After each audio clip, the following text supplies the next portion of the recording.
mukunzi w'umurongo wo kwezwa ari wo kwezwa cano, reka ngushimire uburyo wongeye kubana natwe muri aka kanya mu biganiro tukugezaho. Nk'uko tumaze igihe twiga amahame shingiro y'ukuri kwa Bibiliya, niyo dukikomeje ndetse tumaze igihe twiga ihame rya gatatu ritubwira Imana Data. Uyu munsi akaba ari ryo tugiye gusoza kugira ngo dukomeze n'andi mahame azakurikiraho. Reka nkwibutse yuko uwo mukomeje kubana muri ibi biganiro ari Kayishema Joel. Dusenge. Data wa twese uri mu ijuru, tugushimiye uburyo wakomeje kubana natwe muri urugendo rwo gucukumbura no kurushaho kujya mu ijambo ryawe kugira ngo twumviremo ubutumwa watanze kandi tumenyeremo ugushaka kwawe. Ubane natwe mu gihe tugiye kwigira hamwe iki kigwa, kandi bidatinze Nyagasani ubwo uzerekanwa umuntu wese wabashe kugira amahirwe yo kumva iri jambo, ari jye uvuga ndetse n'untegeye amatwi, tuzakugiraho umugisha wo gutamba ubwami bwawe. Ibyo ushaka bibeho turakwiyeguriye, utubere byose mu izina rya Yesu, amen.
Muzi yuko turi kwiga ihame rya gatatu, aho turi kurebera hamwe Imana Data.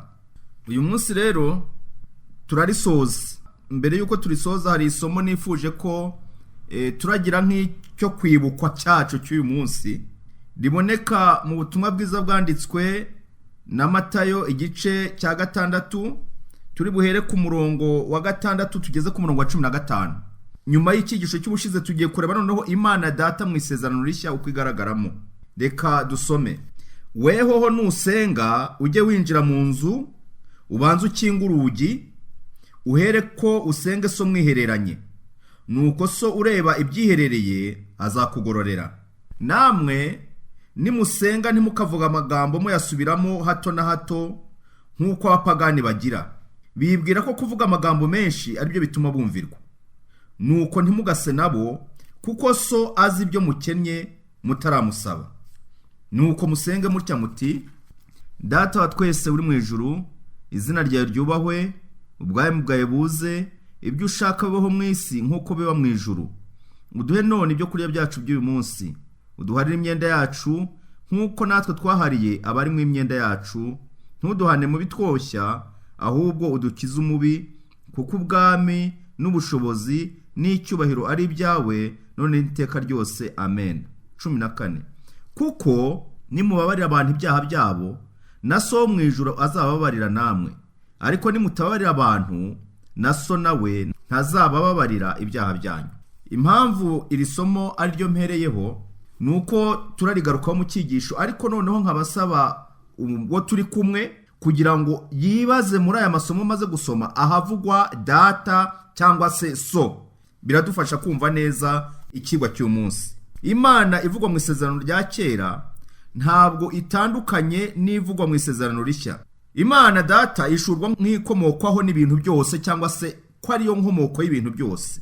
Se w'abizera nyakuri bose, kandi mu buryo bumwe rukumbi Imana se wa Yesu Kristo, umubyeyi w'ibyaremwe byose. Pawulo atwereka Imana Data wa twese, akanatwereka na Yesu Kristo mu buryo butandukanye. Muri aya magambo akurikira tubona aboneka mu rwandiko rwa mbere rw'Abanyakorinto igice cya 8:6, ahavuga ngo hariho Imana imwe ariyo Data wa twese, ikomokwaho na byose, ariyo natwe dukesha byose, kandi hariho umwami umwe ari Yesu Kristo ubeshaho byose natwe akatubeshaho.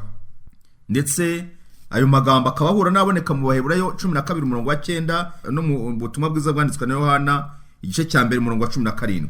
Noneho iyo tugeze mu rwandiko rwandikiwe Abanyaefeso mu gice cya 3:14-15, Pawulo akomeza guhamya iby'iyi Mana igaragara mu isezerano rishya, avuga ati nicyo gituma mfukamira Data wa twese, uw'imiryango yose yo mu ijuru n'iyo mu isi yitirirwa. Numva aragaragaza noneho ko hariho imiryango itandukanye. Iyo miryango ikaba hari iri mu ijuru, ibiremwa bindi biri mu ijuru ndetse no ku yandi masi. Hakaba noneho n'ibiremwa biri ku isi, abatuye isi. Uwo imiryango yose yo mu ijuru niyo mu isi yitirirwa. Mu yandi magambo, niwe muremyi, niwe wahanze byose, niwe rugira. Noneho tukabona ko ari we se w'abizera bose. Kuba ari se w'abizera bose, hano harimo link ikomeye cyane, cyangwa se ikiduhuza kiruta icyo dupfa. Nuvuga ngo abantu bagirana amakimbirane, bagira ibibazo, bakwiye kurenga ibibazo, bakarenga amakimbirane n'izindi ngorane, bakazirikana igituma bahura, icyo bahuriyeho gikomeye. Nuvuga ngo ni se w'abizera bose. Mu gihe cy'isezerano rishya, iyi sano iba hagati y'umubyeyi n'umwana ntiyari ikiri hagati y'ishyanga ry'Abisirayeli n'Imana, ahubwo yasigaye hagati y'uwizera ku giti cye n'Imana. Reka nsubiremo aya magambo. Mu gihe cy'isezerano rishya, iyi sano iba iri hagati y'umubyeyi n'umwana ntiyari ikiri hagati y'ishyanga ry'Abisirayeli n'Imana, ahubwo yasigaye hagati y'uwizera ku giti cye n'Imana. Nivuga ngo ntabwo agakiza ari agakiza ko mu kivunge, ahubwo ni agakiza k'umuntu wese ku giti cye.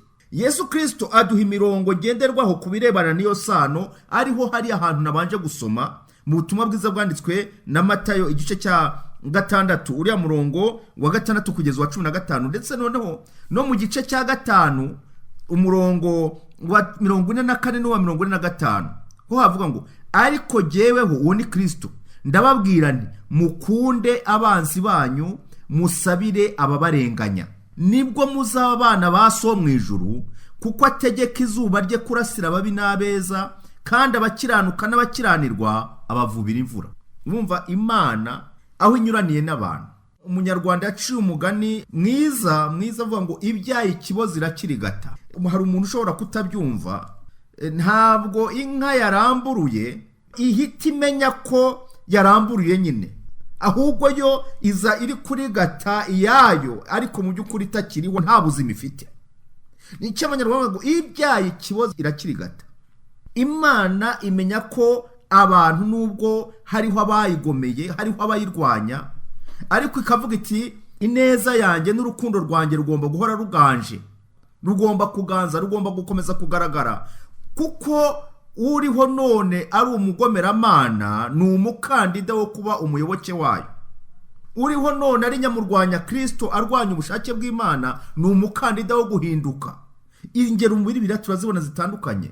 Tubona Sawuli watoteje ubwoko bw'Imana, akabugwa nabi, ariko yaje guhinduka aba intumwa y'Imana, umuvugiramanana. Niwe tubona Pawulo. Hari n'abandi benshi, abantu batagira icyo bitaho, bahugiye mu byabo, nibo bakandida bo kugira ngo baba bavuga butumwa.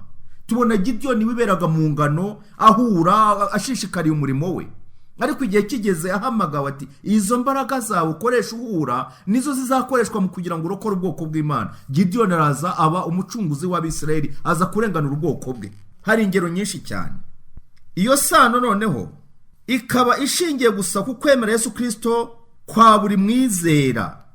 Umuntu wese agomba kwemera ku giti cye, kwakira Kristo bitari agakiza ka rusange, ahubwo umuntu ubwe akifatira icyemezo cyo kwakira Yesu Kristo nk'umwami n'umukiza we. Ibi tubibona mu butumwa bwiza bwanditswe na Yohana igice cya 1 umurongo wa 12 n'uwa 13, ahagira hati icyakora abamwemeye bose bakizera izina rye yabahaye ubushobozi bwo kuba abana b'Imana. Urumva hano ni umuntu ubwe ku giti cy'uvuzwe ngo icyakora bamwemeye bose bakizera izina rye, yabahaye ubushobozi bwo kuba abana b'Imana. Abo ntibabyawe n'amaraso cyangwa n'ubushake bw'umubiri cyangwa n'ubushake bw'umugabo, ahubwo babyawe n'Imana. Hari igihe kigera ibijyanye n'isano yo hagati yawe n'ababyeyi bigakurwaho, hagati yawe n'umugabo bigakurwaho, atari ukuvuga yuko mutandukanijwe rwose, oya, ahubwo kubigendanye n'agakiza wowe ubuhindutse ubyawe n'Imana. Binyuranye rero no kuba umuntu yavuga ati umenye yuko nagushatse, umenye yuko ari jye wakubyaye, ngutegetse gutya, oya. Hano Imana niyo muremyi, niyo mugenga, niyo data wa twese.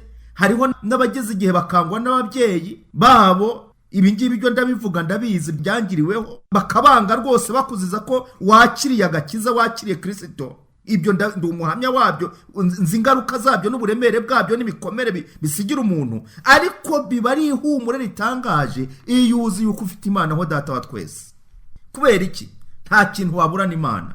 Imana data wa twese, binyuze mu gikorwa cyo gucungura Yesu Kristo yadukoreye, abizera bose bahinduka abana b'Imana. Mwuka Muziranenge ati uwo mushyikirano ushoboka. Kristo yaje ngo acungure abatwarwa n'amategeko kugira ngo biduheshe guhinduka abana b'Imana. Kandi kuko muri abana bayo, nicyo cyatumye Imana yohereza mwuka w'umwana wayo mu mitima yacu, avuga ati Aba, ni ukuvuga ngo data, nk'uko biboneka mu Bagalatiya igice cya 4 umurongo wa 5 na 6, ndetse n'Abaroma igice cya 8 umurongo wa 15 na 16.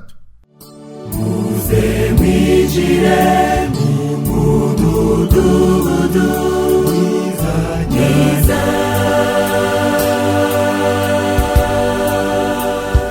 muze mwijire muzajyanire amakoro menshi.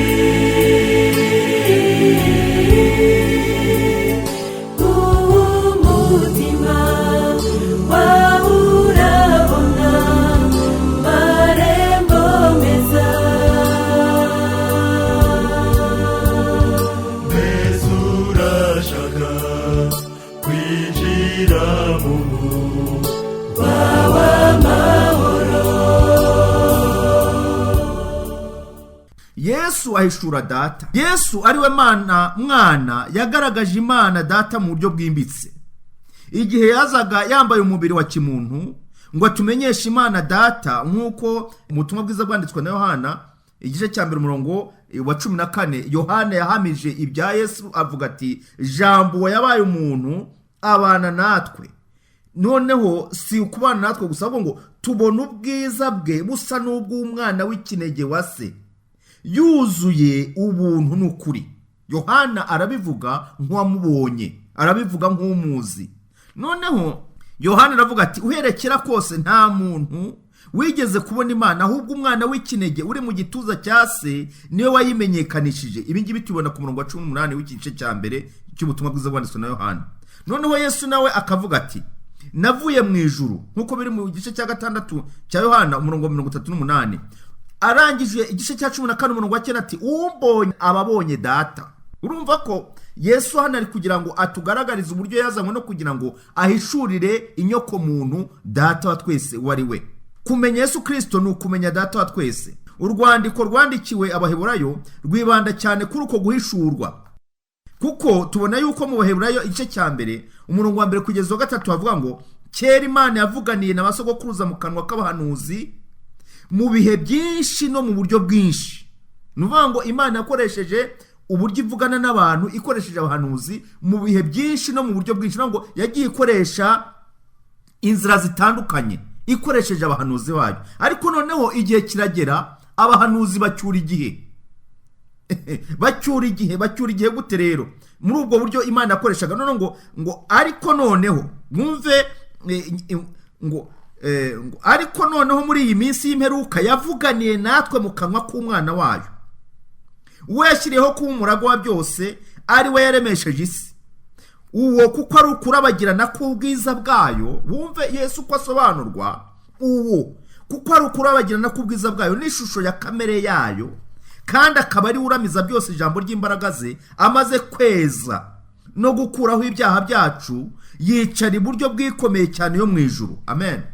Aha ni hahandi Stefano yavuze avuga ati mbonye umwana w'Imana, mbonye uwo ndi kuzira, mbonye uwo ndi guhamya yicaye iburyo bwa data wa twese. Na Pawulo yarabihamije. Hari byatumye avuga bati noneho arigereranije atutse Imana ni mutera amabuye, ariko aravuga ati nubwo muntoteza, nubwo mwenda kunyica, ariko noneho wa wundi nizeye, wa wundi ndi guhamya, noneho mubonye ari iburyo bwa data wa twese, uwo nguwo ni uzaza akankuraho mugiye kunshyira. Murashaka kunyica, muranyambura ubuzima, murashaka ko nshyingurwa, ariko afite ububasha ku rupfu. Azaza ategeke mvi kuzimu zamuke musanganire nambaye kudapfa, uyu mubiri ubora wamaze guhindurwa nambaye kutabora. Iyo Mana twizera ni Imana itanga, ni Imana igira ubuntu. Yesu yahishuye se nk'Imana itanga. Tuyibona itanga mu gihe kirema i Betelehemu ni Karuvari. Nivuga ngo mu gihe kirema iha umuntu ububasha, iha umuntu ubutware, dore isi yose ibintu byose n'ibyawe urabihawe, uretse kimwe gusa. I Betelehemu Imana yemeye gutanga umwana wayo avukira mu isi mu gihe cy'icuraburindi, abantu bararindagiye batakita ku by'umwuka, batakita ku byahanuwe, baratungurwa. I Karuvari mu gihe isaha y'Imana yo kurokora ikiremwa muntu yarigeze, Imana ibona yuko ibitambo byatambwe, amaraso y'intama, inuma, ibimasa yamenetse uhereye kuri Adamu kugeza icyo gihe, Imana ibona ko amaraso yamenwe ahagije, yagombaga kubera abantu icyitegererezo n'urugero kugira ngo bamenye uwo bisura. Ariko bigaragare yuko abantu bari barahugiye noneho mu bitambo barigenda babari ibyo bakwamiramo. Yesu abona yuko igihe kigeze, aravuga ati naraje ngaragaza data, ndaza ndigisha, ntegura abagomba gusigara mu murimo, none igihe kirageze, igitambo kizima kigomba gutambwa. Arangije Imana igaragaza impano yayo ihebuje izindi, ariyo yatangiwe i Karuvari. Ntama w'Imana amanikwa ku musaraba kugira ngo yireherezeho amahanga yose. Ubwo yaravuye ati nimanikwa hejuru y'isi nzireherezaho abantu bose. Mu gihe bamwe bavuga bati nabambwe, ariko Yesu atanga itangazo avuga ati data ubababarire kuko batazi icyo bakora. Kandi aravuga ati birarangiye. Ushaka agakiza, ushaka kubona Imana, ushaka ubugingo wese arugururiwe azabubona. Mu kurema Imana data n'umwana barafatanije. Imana yaduhaye ubugingo nubwo yari izi ko ibyo bizatuma umwana wayo apfa. I Betelehemu yaritanze ubwayo igihe yatangaga umwana wayo. Mbega umubabaro data yagize ubwo umwana we yavukiraga muri iyi si byandujwe n'icyaha. Si no kwivukiramo gusa, ahubwo bakageza n'igihe Mariya na Yosefu bimwaho kugira ngo aruhukire, bakanga kwakira urwo ruhinja. Bikageza igihe bajya kwitabaza mwibuga aho amatungo yabyagiraga kugira ngo babe ariho bashakisha beriso. Mwumve beriso ya Yesu yari umuvura aho inka bazuhirira. Ibaze nawe uko Imana data rimeze ubwo yabonaga umwana wayo ahari urukundo no gusingizwa n'abamarayika bigasimbuzwa n'urwango rukomeye rw'abanyabyaha, akareka ukuzo no gushimwa n'ijuru bigasimburwa n'inzira y'urupfu. Nyamara Karuvari niduha ubusobanuro bwimbitse butugaragariza Imana data. Kristo yemeye guhara byose, ariko uyu munsi wa none usanga umuntu kugira ngo yemere guhara akantu kamwe gusa. Kristo we yasize igitaramo cy'abamarayika, asiga byose, yemera guhara byose kubwo kugira ngo aze kurokora ikiremwa muntu. Nawe tekereza, nibaze uko ndi, nawe wibaze uko uri. Wareba ni iki kindi Imana yadushakagaho? Dufite iki se cyatumye Imana idukurikirana? Yemeye gusiga byose. Nuvuga ngo i Karuvari niho habasha kutugaragariza ubusobanuro bwimbitse bw'urukundo Imana ikunda umuntu. Imana data nubwo yari Imana yababajwe no gutandukanwa n'umwana wayo mu mibereho no mu rupfu rwe hano ku isi. Uwo wabaye umubabaro ukomeye cyane urenze umuntu uwo ari we wese yakwihanganira. Mwibuka ko Kristo yavuze ati data ni iki kikundekesheje? Mu gihe yabonaga yuko umutwaro w'icyaha umukizweho, ariko arangije avuga ijambo rikomeye ati data bye kuba uko nshaka ahubwo bibe uko ushaka. Nuvuga ngo ibyagenwe uko umuntu agomba gucungurwa bibaye ngombwa yuko mpara ubugingo bwanjye kubwe, Uwiteka umunyabyaha nacungurwe. Amen. Uwo wabaye umubabaro ukomeye cyane urenze umuntu uwo ari wese yakwihanganira. Imana yababaranye n'umwana wayo mu buryo bungana gutyo. Ni ikihe gihamya kirenze icyo cyatangwa kuri data wa twese? Umusaraba niwo wonyine ushobora guhishura mu buryo bwuzuye ukuri kwerekeranye n'Imana data.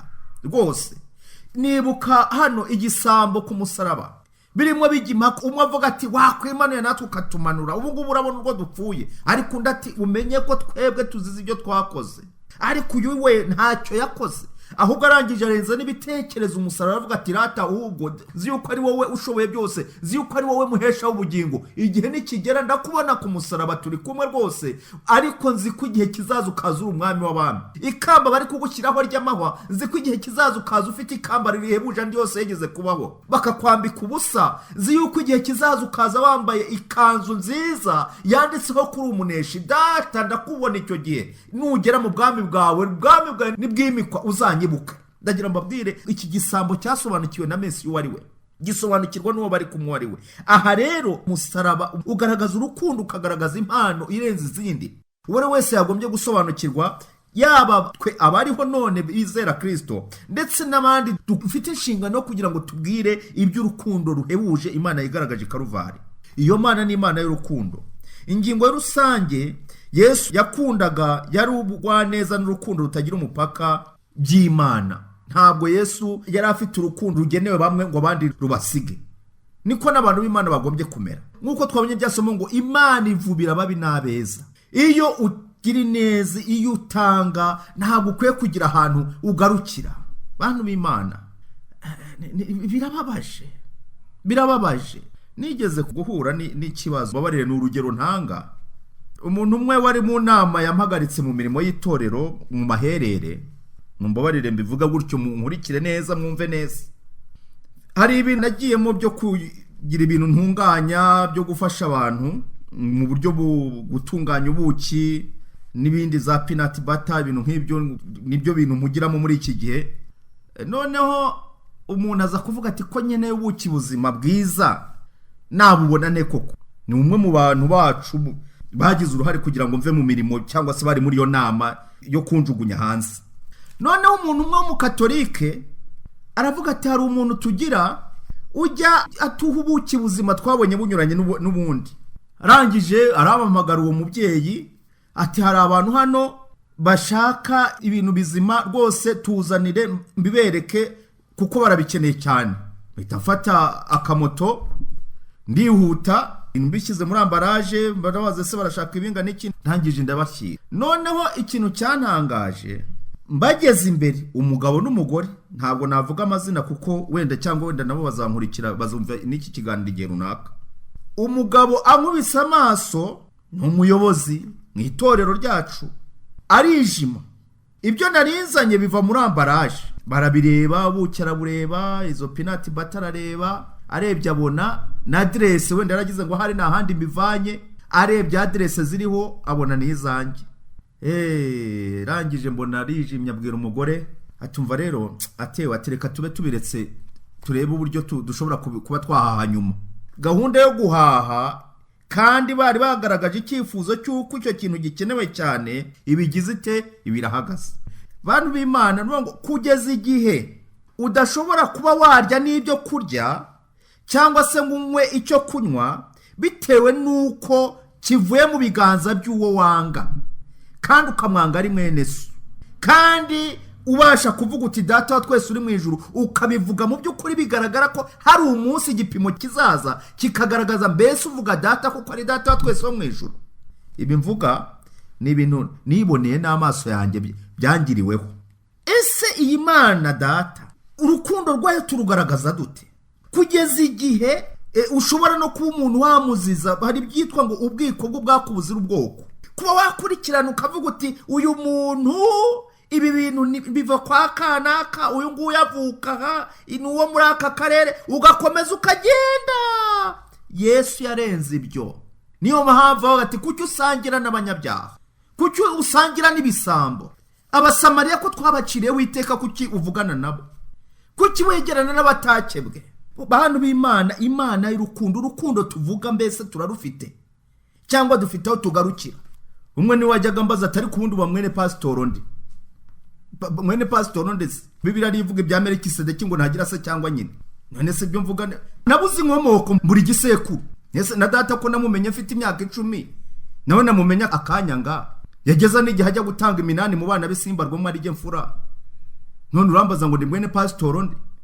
n'itorero ninjiyemo nagezemo aho namenyeye data, none naho uragira ngo hanyirukane, uzahanyirukane utese? Ntibishoboka. Nzi yuko mu ijuru hari Imana kandi niyo data wa twese, ni utubumbabumba. Umva, nubwo wagira ute, iyi Mana nzayinambaho kugeza ubwo umwuka uzahera. Ibi mvuga ni ibintu bikomeye. Imana y'urukundo. Yesu yagiye agaragaza uwo data ati mukunda abanzi banyu, musabira ababarenganya, mugire neza ababanga, nibwo muzaba abana ba so mu ijuru, kuko ategeka izuba rye kurasira ababi n'abeza, kandi abakiranirwa n'abakiranuka abavubira imvura. Imana iramutse yohereje imvura yayo ikajya igenda ikata imipaka, unyure kwa kanaka hari uhare ko hanyu, mbese ubwo ngubwo twazabaho dute? Uzi ko b'abapagani badasenga aribo bahinga bakeza bakajyana mu isoko tugahaha? None se Imana iramutse ivushije izuba rikava mu mirimo imwe cyangwa se mu turere tumwe ahandi hagasigara, mbese amarira n'amapfa y'abo bantu ubwo twabakizwa n'iki, twabaha iki? Ariko urukundo rwayo rugeraho hose. Nibwo ingororano zanyu zizaba nyinshi, namwe muzaba abana b'Imana isumba byose, kuko igira neza n'indashima. Mugirane imbabazi nk'uko so mu ijuru nawe azibagirira. Amen. Luka 6:35 na 36. Ubwo yacaga bugufi akoza ibirenge by'uwari ugiye kumugambanira, Yuda. Tubibona muri Yohana 13:5 ndetse n'umurongo wa 10 kugeza 14. Yesu yerekanye kamere yuje urukundo ya data wa twese. Iyo tubona Kristo agaburira abashonji, nkuko bigaragara muri Mariko 6, umurongo wa 39 kugeza 44, ndetse n'igice cya 8 umurongo wa 1 kugeza wa 9. Kristo agakiza ibipfa amatwi, nkuko tubona muri Mariko 9 umurongo wa 14 kugeza 29. Aho ibiragi bivuga akabikiza bikabasha kuvuga, cyangwa se abatavuga bakabasha kuvuga. Mariko 7 umurongo wa 32 kugeza 37. Abatabona kabasubiza kubona, kababashisha kubona impumyi. Mariko 8:22 kugeza 26. Bona kizi kirema, umuntu wavutse aremaye afite ubumuga bwo kutagenda.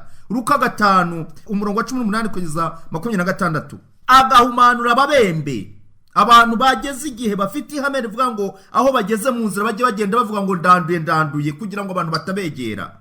Luka 5 umurongo wa 12 n'uwa 13. Noneho ikirenze kuri ibyo akazura n'abapfuye. Mariko 3 umurongo wa 35 kugeza wa 43, ndetse na Yohana 11 umurongo wa 1 kugeza wa 45. Ibirenze noneho bikomeye cyane ngo akababarira abanyabyaha. Yohana 8 umurongo wa 3 kugeza wa 11. Kandi noneho akirukana abadayimoni mu bantu. Muntu w'Imana, Yesu yirukanaga n'abadayimoni mu bantu. Matayo 15 umurongo wa 22 kugeza 28. Ndagira ngo mubwire wowe muvandimwe turi kumwe, niba hariho umudayimoni karahabutaka waje agafata icyicaro mu mutima wawe, Yesu afite ububasha bwo kumwirukana. Nta mudayimoni n'umwe wabasha kuresista imbaraga za Kristo ngo ahangane nazo, ntawe wabona. Tubona data wa twese yiyunga n'abantu, abazanira ubugingo, umudendezo, ibyiringiro, kandi yerekeza intekerezo zabo ku isi y'ahazaza izaba yahinduwe nshya. Kristo yarazi ko guhishurwa k'urukundo rw'igiciro rwa se byari urufunguzo rufasha abantu mu kwihana rwose, nkuko tubona mu Baroma 2 umurongo wa 4. Imigani 3 Kristo yavuze itanga ishusho y'urukundo Imana igirira inyoko muntu yazimiye, nkuko tubona muri Luka 15. Havugamo umugani w'intama yazimiye wigisha ko agakiza ari igikorwa cy'Imana kidakomoka mu gushakashaka Imana kwacu. Ntabwo umuntu ari gushaka Imana, ahubwo ni igikorwa Imana niyo idushaka, niyo ishaka wazimiye. Bihera muri Edeni, n'uyu munsi wa none niko byagenze. Ntabwo ari twe twagiye gushaka Imana mu ijuru, ahubwo Imana niyo yaje gushaka abanyabyaha. Nkuko umwungeri akunda intama ze akajya gutanga ubugingo bwe kubw'imwe muri zo yazimiye, nako Imana igaragaza urukundo rwayo kuri buri muntu wazimiye. Uyu mugani ufite nanone ubundi busobanuro bwaguye.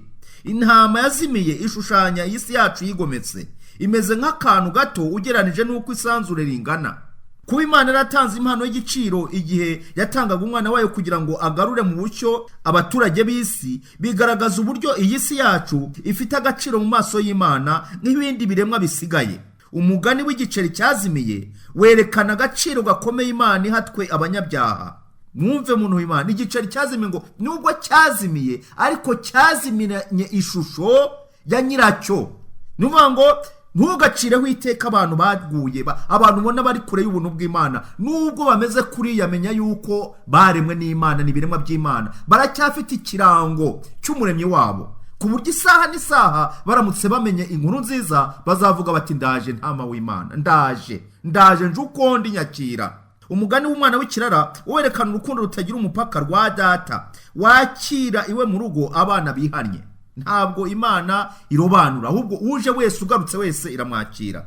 Ibaze nawe niba mu ijuru haba ibyishimo y'umunyabyaha umwe yihannye, nkuko tubibona muri Luka 15:7. Hazaba umunezero ungana iki igihe umwami wacu azaba agarutse? Ijuru ryose tuzi yuko igihe Kristo azagaruka ngo mu ijuru haba ituza n'igice cy'isaha.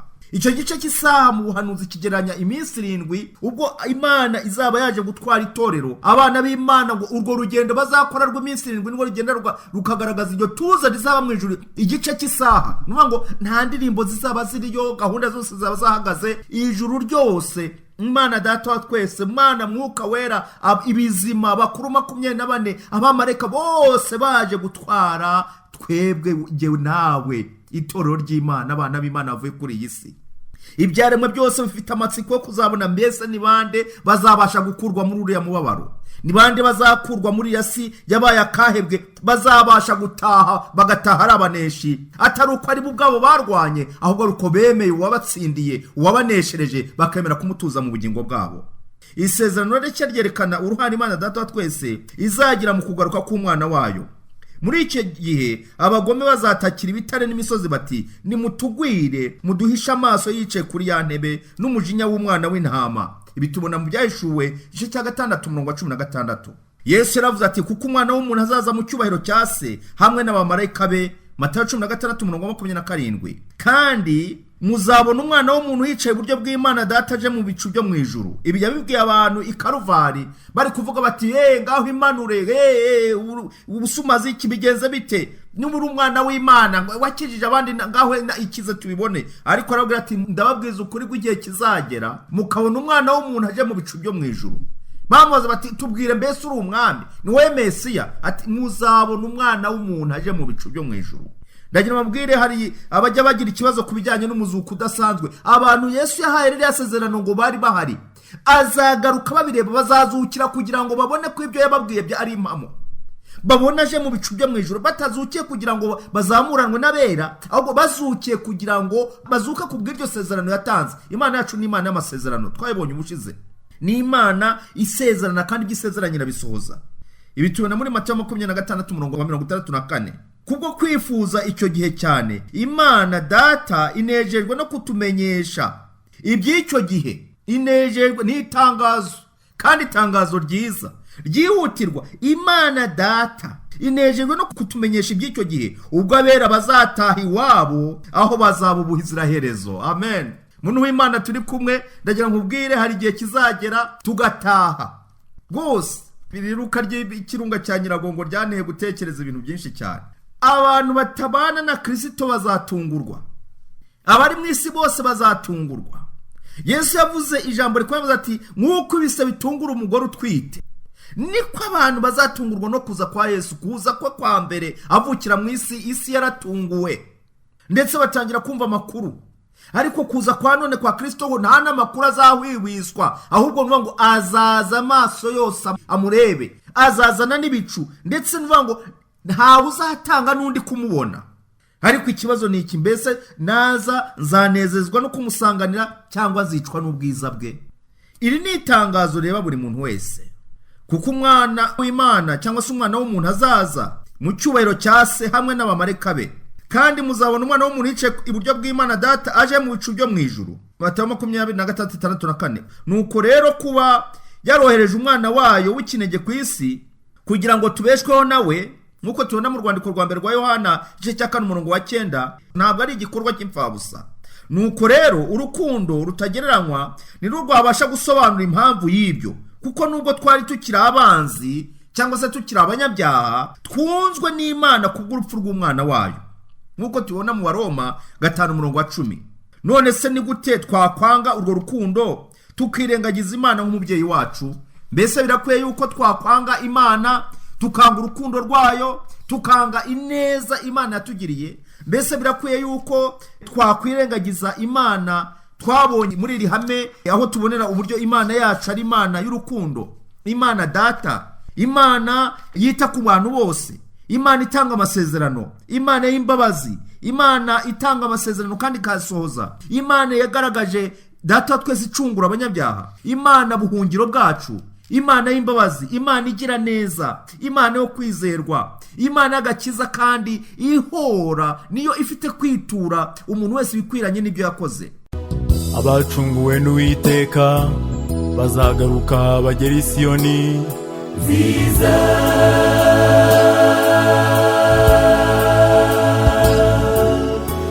baririmba ibyishimo bihoraho bizaba kuri bo n'amahoro menshi.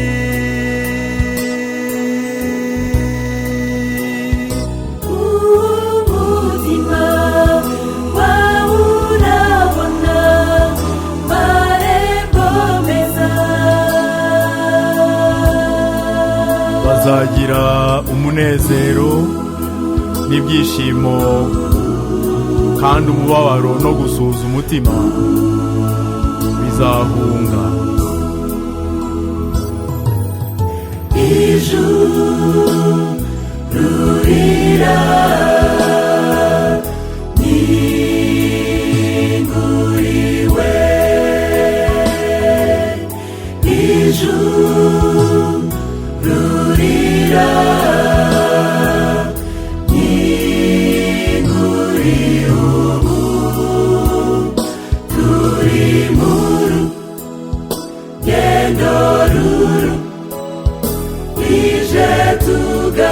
tugani wacu, aho ijuru ringinguriwe, ijuru rira